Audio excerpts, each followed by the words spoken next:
Voltei. Tô aqui. Isso aí. Isso aí, tô de volta. Tô de volta agora com a matéria nova, História, Unidade 4. A gente está aqui na nossa tela de apresentação, trazendo para vocês a Unidade 4. Mitos e saberes indígenas e africanos no Brasil. Como que essa galera vivia aqui, como é que era a vida desses indígenas e desses africanos, tá? Essa imagem aqui tem um indígena e aqui do lado direito tem Zumbi dos Palmares, que a gente vai falar sobre ele lá no finalzinho, ok? Bora?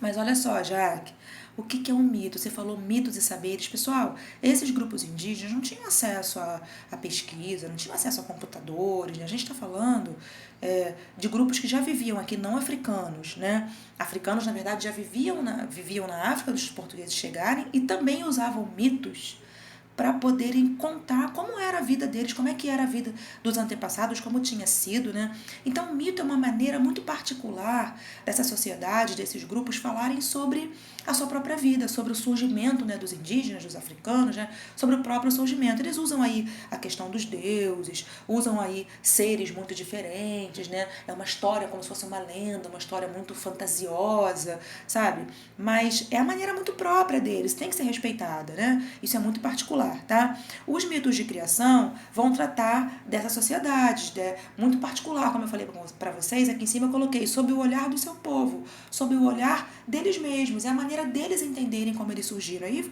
vai surgir aí o Deus do trovão para os indígenas, é Oxalá para os africanos. A gente vai falar mais sobre, lá na frente, tá? Mito de criação do Brasil está relacionado à mistura, né, à miscigenação de indígenas portugueses e africanos. Como surgiu esse brasileiro? Né? O povo brasileiro veio de onde? Os indígenas que já viviam aqui, os portugueses que vieram para cá e os africanos que foram trazidos para cá para serem escravizados, tá? Lembrando que os mitos são passados, né? Ainda hoje essas sociedades indígenas e africanas usam, né? Lá na África existe uma pessoa, né, que é chamado de griot, G-R-I-O, com acento circunflexo, o griot africano, ele que é a pessoa, né, que entende muito do passado, ele em geral é uma pessoa mais velha, que já viveu bastante e tem muita experiência de vida. O griot africano é que senta na beira debaixo de uma árvore, sabe? E junta ali, né, os menores, junta os mais jovens, as gerações mais novas, para poder falar, né, como era a vida no passado, como é que surgiu, né, essa sociedade africana. No caso dos indígenas também tem um nome, eu vou lembrar que eu vou falar para vocês depois. Mas também tem uma designação. Passada oralmente. Oralmente, pessoal, através da fala, até mesmo através da música, tá? A gente não pode deixar de colocar que é muito particular de cada uma dessas sociedades, tá bom? E tem que ser respeitado, né? Cultura. Cultura, já que o que é cultura? Tanta coisa, tanta palavra que vem aparecendo, tanta coisa na minha cabeça, não tem grilo. A gente vai conseguir resolver, eu tô aqui para tentar resolver, para ajudar vocês, tá? Cultura é o conjunto de saberes, o conjunto de características de cada povo, né? O indígena pinta a pele, o indígena que coloca aquele prato aqui no lábio inferior, o indígena que fura a orelha, que atravessa, que usa aquele alargador, isso é cultura. E aí entra também a religião, entra também, né, o jeito de se vestir, o jeito de o que usa para calçar, na verdade as comidas típicas, né, as danças típicas, isso é cultura, tá? Passando aqui, eu tenho sociedade. Sociedade está relacionada a esse grupo que vive com essas características, vive junto, né, com essas características muito próprias, tá? Que tem relações, que tem contatos muito próximos, né, em relação à economia, política, né, a religião, né, que aí entra a cultura, tá? Aqui a gente vai tratar especificamente dos indígenas e dos africanos. Sociedade brasileira, nós vivemos aqui com características, né, obedecendo a uma constituição, temos o nosso presidente. Sociedade carioca, temos o governador, todos obedecem ao mesmo governador, ao mesmo prefeito, temos leis que devem ser obedecidas, direitos e deveres. Isso é sociedade, tá? É o conjunto dessas pessoas que vivem sob as mesmas características, sob o mesmo governo, sob o mesmo modelo econômico, isso é sociedade, tá? Passando aqui, a gente fala, lá na página 492, está falando de mitos de criação do mundo. Então, para os cristãos, né, quem criou o mundo foi Deus, né? Deus criou o mundo em 6 dias, vai criar aí Adão, e de Adão, da costela de Adão vai sair a Eva, vai surgir a Eva, né, a primeira mulher. Os cristãos acreditam nisso. Então a gente percebe que Deus criou o mundo em 6 dias, no sétimo ele descansou. Então, assim, é uma maneira, muito assim, para os cristãos, os cristãos entenderem, né? E acreditarem e aceitarem, porque é a maneira particular deles de contar. Né?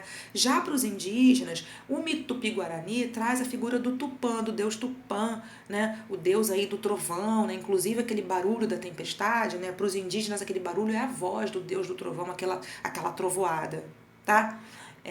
Para o africano vai surgir a figura de Oxalá, que é o grande deus criador do mundo, criador, perdão, do mundo, tá?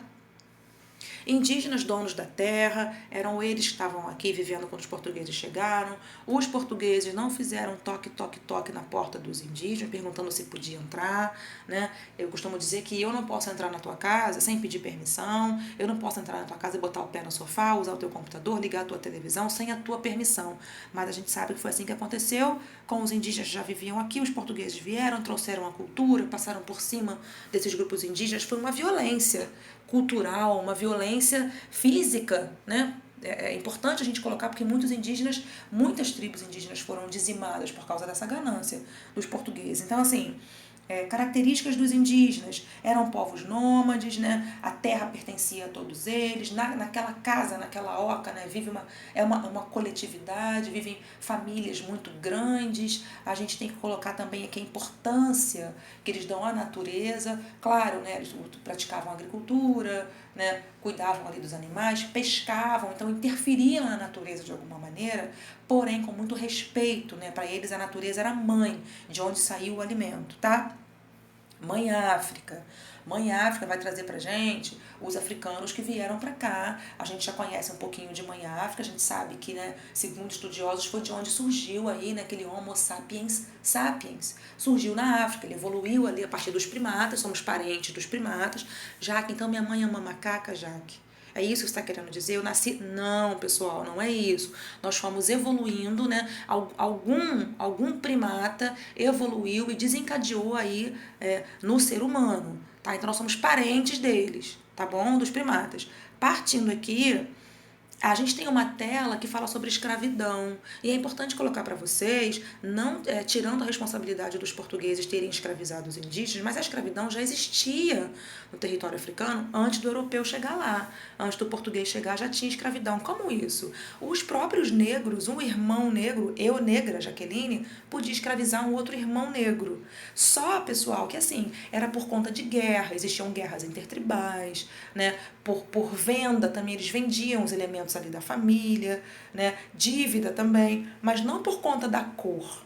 O português, quando ele chega ali, o europeu chega no território africano, ele vai escravizar o africano porque ele vai inferiorizar esse africano. Ele vai dizer, eu vou escravizar você porque você é inferior, você é preto, você é inferior. E lá na África, antes do português chegar, não era questão racial, não era questão da cor da pele. Isso vai acontecer a partir do século XV, tá? Quando o português chega. Mas sim, já existia escravidão na África, tá?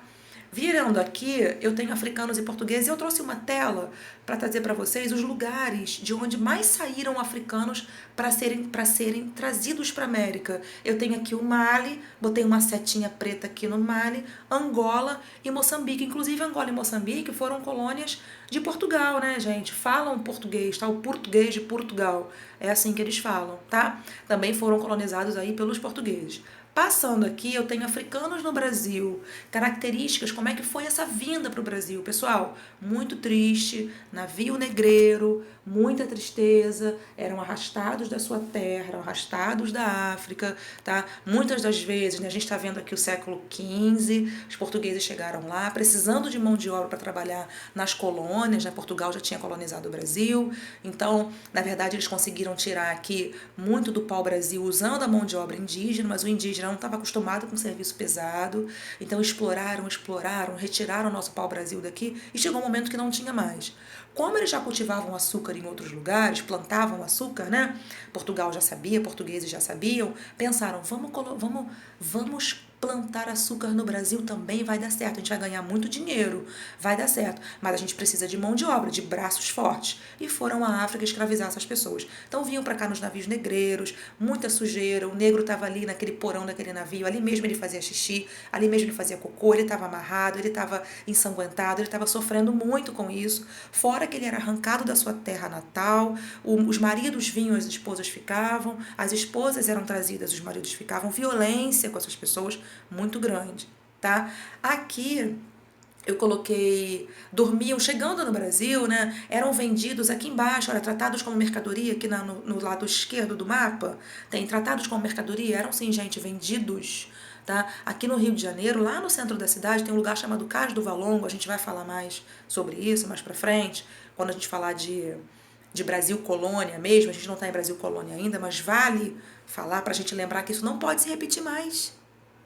Pessoal, isso não pode se repetir mais. A gente não quer mais isso. É importante a gente estudar história para perceber que isso não pode acontecer mais. É o que a gente chama hoje de bullying, na verdade, né? De olhar o outro com inferioridade, de olhar o outro, nossa, você é diferente, você usa um óculos diferente, você usa um turbante na cabeça, você usa uma pulseira, o teu estojo é todo colorido, o meu é preto, o meu é mais bonito do que o seu. Não!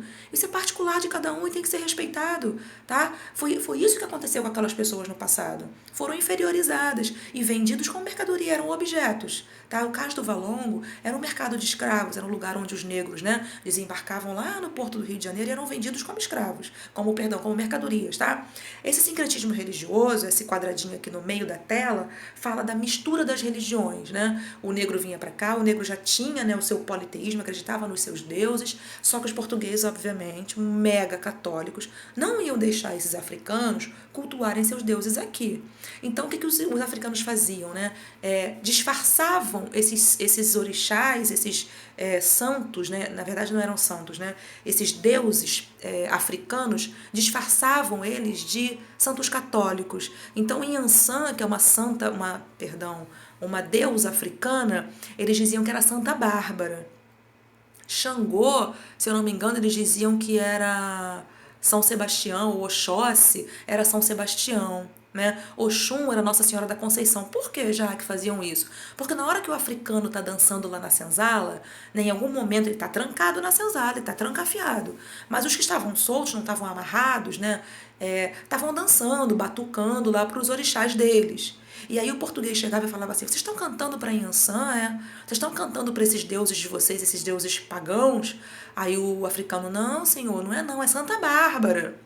Aí o português, então tá bom, Santa Bárbara pode. Então a gente percebe que até hoje esse sincretismo existe, né? Na religião africana, em Iansã é Santa Bárbara até hoje, para os africanos, tá, gente? Santa Bárbara é uma santa cristã, mas para o africano esse sincretismo aconteceu aqui no século XV, né? Para o africano, Oxóssi, né, é São Sebastião. Isso começou aqui nessa época, porque eles queriam cultuar os santos deles, os deuses deles, desculpa, e os portugueses obviamente não iam deixar, mas quando falava assim, não é não, senhor, os africanos falavam, né? Não é não, senhor, é São Sebastião. Aí o português, então tá bom, São Sebastião, vocês podem dançar para São Sebastião. Só que não era Oxóssi, tá? Isso aconteceu para que eles disfarçadamente continuassem aí cultuando aqui os seus deuses, tá? Aqui a resistência, pra gente fechar, a resistência à escravidão, pessoal, vai acontecer porque essas pessoas não vieram pra cá caladas, sofreram muito e vão resistir, tá? Os indígenas também resistiram muito, fugiam pra dentro da mata porque estavam sendo escravizados, resistiam lá, né? Aquela escravidão na hora de retirar o pau-brasil, foram escravizados também, tá? Mas teve muita fuga de indígena. Isso também fez com que Portugal pensasse assim, poxa, os indígenas não tá dando pra gente escravizar, a gente precisa de mão de obra, tá? A resistência à escravidão aqui do negro, né, do africano, vai acontecer no sentido de fuga, eles vão fugir muito, eles vão matar os seus senhores, vão violentar as senhoras da casa grande, as esposas dos senhores, isso vai acontecer, vão tacar fogo nas plantações de cana-de-açúcar, tudo para prejudicar esse senhor que está maltratando ele, tá? E aí vem a figura que eu falei para vocês da primeira tela de apresentação, do zumbi, porque o zumbi vai ser o cara que vai liderar um lugar chamado Quilombo dos Palmares, né? Lá na Serra da Barriga, em Alagoas, um lugar chamado Serra da Barriga, esses negros vão fugir, eles fugiam muito pro interior, para dentro da mata, né? E o português mandava, né, os funcionários lá, o capitão do mato, caçar, e muitos eram capturados, os negros fugidos. Mas quando não era capturado, ele conseguia viver lá dentro da mata, num lugar chamado quilombo. Então ali ele podia, não era livre, né, gente? Ele não estava livre, porque em algum momento podia acontecer do capitão do mato aparecer. Mas ele não estava na senzala, não estava apanhando, não estava sofrendo. Então ali ele tinha uma pequena plantação, tinha um rio perto, né, para poder beber aquela água e tal, tá? O Zumbi dos Palmares vai ser um grande líder aí do Quilombo dos Palmares, tá bom? Passando aqui páginas de exercícios, façam. Nosso próximo módulo eu vou corrigir, assim como eu fiz hoje, tá? Vou deixar 2 links de vídeos para vocês lá. Chegada dos Portugueses, muito maneiros. Os vídeos pequenininhos, mas dá pra gente entender. Tem música também aqui em um deles. Tem música, tá? Assistam, tentem fazer os exercícios com calma. Pega aquele todinho, pega aquele biscoitinho, vai fazendo uma página, faz outra. Semana que vem eu vou corrigir, tá? Saudades, se cuidem, fiquem com Deus. Até!